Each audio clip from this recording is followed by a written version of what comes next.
அகிலம் நியூஸ் நேயர்களுக்கு வணக்கம். இன்றைய இரவு நேர பிரதான செய்திகள். முதலில் தலைப்புச் செய்திகள். கொழும்பு வாழ் மக்களுக்கு அவசர எச்சரிக்கை. தொழிற்சங்க நடவடிக்கைக்கு தயாராகும் ஆசிரியர்கள். இலங்கையில் 3000 ஆயுதப்படை வீரர்கள் கைது. முச்சக்கர வண்டிக்குள் மர்மமான முறையில் பலியான நபர். தமிழர் பகுதியில் தனியார் காணியிலிருந்து மீட்கப்பட்ட துப்பாக்கிகள். பாடசாலைகளுக்கு எதிராக எடுக்கப்படவுள்ள நடவடிக்கை விடுக்கப்பட்டுள்ள அறிவிப்பு. வெளிநாட்டு பொருட்களை ஏற்றிச் சென்ற லொரி ஆற்றில் கவிழ்ந்து விபத்து. காத்தான்குடியில் சோகம், ஆற்றில் தவறி விழுந்த சிறுவன் சடலமாக மீட்பு. சிகிச்சையின் போது பலியான பெண்களுக்கு நீதி கோரியவர்கள் கைது. தமிழர் பகுதியில் சம்பவம். தொடர்பென விரிவான செய்திகள். மேல் மாகாணத்தில் தற்போது சிக்கன்குனியா மற்றும் டெங்கு நோயின் பாதிப்புகள் அதிகரித்து காணப்படுவதாக சுகாதார அமைச்சின் தொற்று நோயியல் நிபுணர் வைத்தியர் அதுலலியன பதிரென தெரிவித்துள்ளார். தொடர்ந்தும் நிலவிய சீரற்ற காலநிலை காரணமாக இந்த ஆபத்தான நிலை தோற்றம் பெற்றுள்ளதாக வைத்தியர் மேலும் குறிப்பிட்டுள்ளார். கொழும்பு மற்றும் கம்பக ஆகிய மாவட்டங்களில் இந்த நோய் தாக்கம் அதிகரித்து காணப்படுவதாக எச்சரிக்கை விடுக்கப்பட்டுள்ளது. சிக்கன்குனியா மற்றும் டெங்குவின் அறிகுறிகள் ஆரம்ப கட்டங்களில் ஒத்தவை. அதன்படி காய்ச்சல், தலைவலி, உடல் வலி மற்றும் வாந்தி ஏற்படலாம். எனவே அறிகுறிகள் 2 நாட்களுக்கு மேல் நீடித்தால் விரைவில் மருத்துவரை சந்தித்து தகுந்த சிகிச்சை பெற்றுக்கொள்ள வேண்டும். மேலும் சிக்கன்குனியா பெரும்பாலும் உடல் வலியை ஏற்படுத்துவதால் வலியை குறைக்க வலி நிவாரணிகளை உட்கொள்வதை தவிர்க்க வேண்டும். ஏனெனில் அவற்றை உட்கொள்வதால் ஏற்படும் விளைவுகள் மிகவும் கடுமையானதாக இருக்கும். அதன்படி காய்ச்சல் மற்றும் வலியை குறைக்க முடிந்தவரை பாராசிட்டமால் பயன்படுத்த வேண்டும்.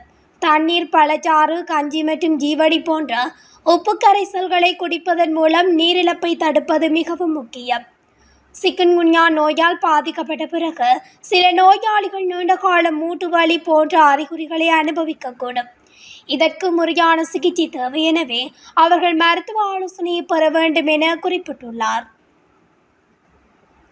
தனியார் பல்கலைக்கழகங்களில் கல்வி இளங்கலை பட்டம் பெற்ற ஏராளமானோருக்கு முறையான முறைமை இல்லாமல் அரசாங்கம் ஆசிரியர் நியமனங்களை வழங்கி வருவதாக ஆசிரியர் மற்றும் அதிபர்கள் ஒன்றியம் குற்றம் சுமத்தியுள்ளது. கொழும்பில் நடைபெற்ற செய்தியாளர் சந்திப்பில் கலந்து கொண்டு உரையாற்றிய இலங்கை ஆசிரியர் சங்கத்தின் பொதுச் செயலாளர் ஜோசப் ஸ்டாலின் இதனை தெரிவித்துள்ளார்.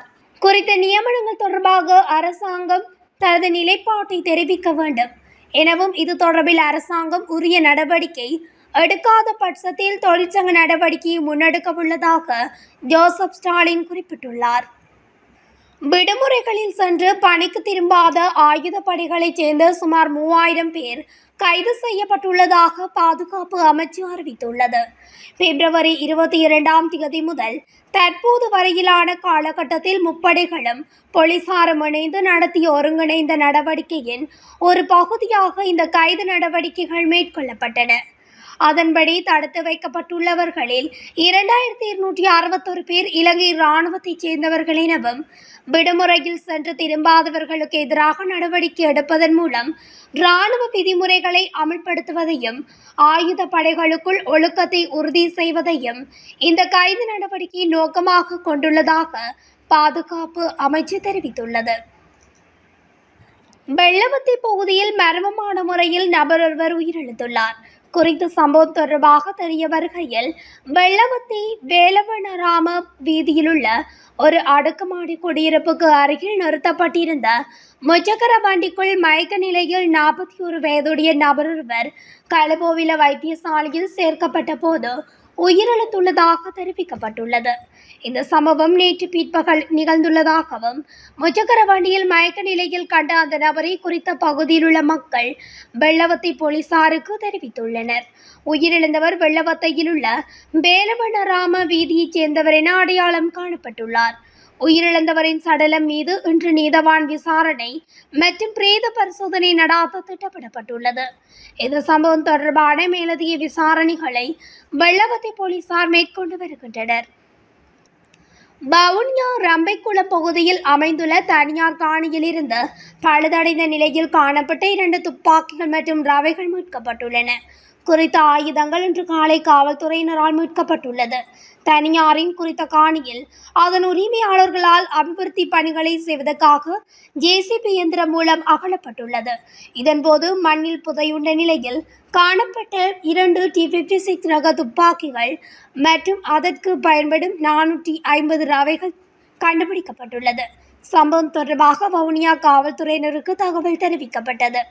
இந்த நிலையில் சம்பவ இடத்துக்கு சென்ற காவல்துறையினர் விசாரணைகளை முன்னெடுத்துள்ளதுடன் ஆயுதங்களை அகற்றும் நடவடிக்கையில் ஈடுபட்டுள்ளனர். டெங்கு நுளம்புகள் அதிகமாக பரவும் இடங்களாக அடையாளம் காணப்பட்ட பாடசாலைகளின் பட்டியல் விரைவில் பகிரங்கப்படுத்தப்பட உள்ளது. சுகாதார அமைச்சின் செயலாளர் அனில் ஜெயசிங்க இதனை தெரிவித்துள்ளார். இதன்படி சமூக பாதிப்பு ஏற்படுத்தும் குறித்த பாடசாலைகளின் பெயர்களையே வெளியிட உள்ளதாக அவர் குறிப்பிட்டுள்ளார். டெங்கு கட்டுப்பாட்டு பிரிவு ஏற்கனவே குறித்த பாடசாலைகளின் பட்டியலை தொகுத்துள்ளது. புள்ளி விவரங்களின்படி ஆய்வு செய்யப்பட்ட பாடசாலைகளில் 131 பாடசாலைகளில் டெங்கு பரவும் இடங்கள் கண்டறியப்பட்டன. அதே நேரத்தில் 37 பாடசாலைகளில் டெங்கு உருவாக்கப்படும் இடங்கள் கண்டறியப்பட்டுள்ளன. இதற்கிடையில் 718 அரசு நிறுவனங்கள் ஆய்வு செய்யப்பட்ட நிலையில் அதில் 214 இடங்கள் நுளம்பு இனப்பெருக்கம் செய்யும் இடங்கள் எனவும் அடையாளம் காணப்பட்டுள்ளது. வெளிநாட்டு வேலைவாய்ப்புக்காக சென்றோர் பெருநாளை முன்னிட்டு தங்களது குடும்பத்தினருக்காக அனுப்பிய பொருட்களை ஏற்றி வந்த லொரியொன்று கந்தளாய் சூரியபுர போலீஸ் பிரிவுக்குட்பட்ட சமகிபுர எல்லைப் பகுதியில் ஆற்றில் கவிழ்ந்து விபத்துக்குள்ளானது. குறித்த விபத்தானது நேற்று அதிகாலை 4 மணியளவில் இடம்பெற்றுள்ளது. சம்பவத்தின் போது சாரதிக்கு திடீரென ஏற்பட்ட தூக்கம் காரணமாக வாகனம் கட்டுப்பாட்டை இழந்துள்ளமை விசாரணையில் தெரிய வந்துள்ளது. லொரியில் சாரதி மட்டுமே இருந்ததாகவும் அவருக்கு உயிர் ஆபத்தில்லாத வகையில் காயங்கள் ஏற்பட்டுள்ளதாகவும் தெரிவிக்கப்பட்டுள்ளது. கொழும்பிலிருந்து பயணமான இந்த லொரி நேற்று மாலை கிண்ணியா மற்றும் மூதூர் பகுதிகளில் பொருட்களை இறக்கிவிட்டு சேரநுவர வழியாக கந்தளாய் நோக்கி சென்றபோது இந்த விபத்து பதிவாகியுள்ளது. இந்த சம்பவத்தில் பல லட்சம் ரூபாய் பெறுமதியான வெளிநாட்டு பொருட்கள் ஆற்றில் மூழ்கி கடுமையாக சேதமடைந்துள்ளன. காத்தான்குடியில் ஆற்றில் தவறி விழுந்த சிறுவன் ஒருவர் சடலமாக மீட்கப்பட்டுள்ளார். காத்தான்குடி 5 ஊர் வீதியைச் சேர்ந்த குறித்த சிறுவன் காலை வேளையில் வீட்டில் இருந்து வெளியேறியுள்ளார். ஆற்றங்கரை பகுதியை நோக்கி தனியாக நடந்து சென்ற நிலையில் அங்கு நின்றபோது தவறிய சிறுவன் நீரில் விழுந்துள்ளார். இதற்கிடையில் சிறுவனை காணவில்லை என பெற்றோர்கள் பொதுமக்களுடன் இணைந்து தேடியுள்ளனர். இதன்போது காத்தான்குடி ஆற்றங்கரை அண்மித்த பகுதியில் காணப்பட்ட CCTV கேமராவில் சிறுவன் தனியாக நடந்து வரும் காட்சிகள் பதிவாகியிருந்தன. இதனை வைத்துக்கொண்டு பிரதேச இளைஞர்கள் ஆற்றில் தேடல் நடவடிக்கையில் ஈடுபட்ட போது சிறுவன் உயிரிழந்த நிலையில் சடலமாக மீட்கப்பட்டுள்ளார். இது தொடர்பான மேலதிக விசாரணைகளை காத்தான்குடி போலீசார் மேற்கொண்டு வருகின்றனர். மன்னார் பொது வைத்தியசாலையில் இடம்பெற்ற மகப்பேற்று சிகிச்சைகளின் போது மரணமடைந்த சிந்துஜா பட்டி தோட்டத்தைச் சேர்ந்த வேணுஜா மற்றும் அவரின் சிசுவின் மரணத்துக்கு நீதி கோரி போராடிய 3 சனிக்கிழமை மன்னார் போலீசாரால் கைது செய்யப்பட்டுள்ளனர். சட்டவிரோதமாக பொதுமக்களை ஒன்று கூட்டியமை மற்றும் பொது சொத்துக்களை சேதப்படுத்தியமை உள்ளிட்ட பல பிரிவுகளில் சம்பந்தப்பட்ட 3 இளைஞர்களும் கைது செய்யப்பட்டு போலீஸ் காவலில் தடுத்து வைக்கப்பட்டுள்ளனர். கடந்த டிசம்பர் மாதம் மன்னார் பொது வைத்தியசாலைக்கு முன்பாக பொது அழைப்பின் பேரில் ஒன்று கூடிய மக்கள் மன்னார் பொது வைத்தியசாலையில் இடம்பெறும் பல்வேறு சீர்கேடுகளுக்கு எதிராக அமைதியான போராட்டம் ஒன்றை முன்னெடுத்தனர். இந்நிலையில் பல மாதங்கள் கழித்து மக்கள் சார்பாக போராட்டத்தில் கலந்து கொண்ட 3 மன்னார் போலீசார் நேற்றைய தினம் கைது செய்துள்ளனர். இத்துடன் அகிலம் நியூஸின் இன்றைய பிரதான செய்திகள் நிறைவடைகின்றன. தொடர்ச்சியாக செய்திகளை அறிந்து கொள்ள அகிலம் நியூஸ் ஊடகத்துடன் இணைந்திருங்கள். நன்றி, வணக்கம். அகிலம், மாற்றத்திற்கான மக்கள் குரல். இந்த வீடியோ பிடிச்சிருந்தா லைக் பண்ணுங்க, கமெண்ட் பண்ணுங்க, ஷேர் பண்ணுங்க. மறக்காம கீழே இருக்க பெல் ஐகானை கிளிக் பண்ணுங்க.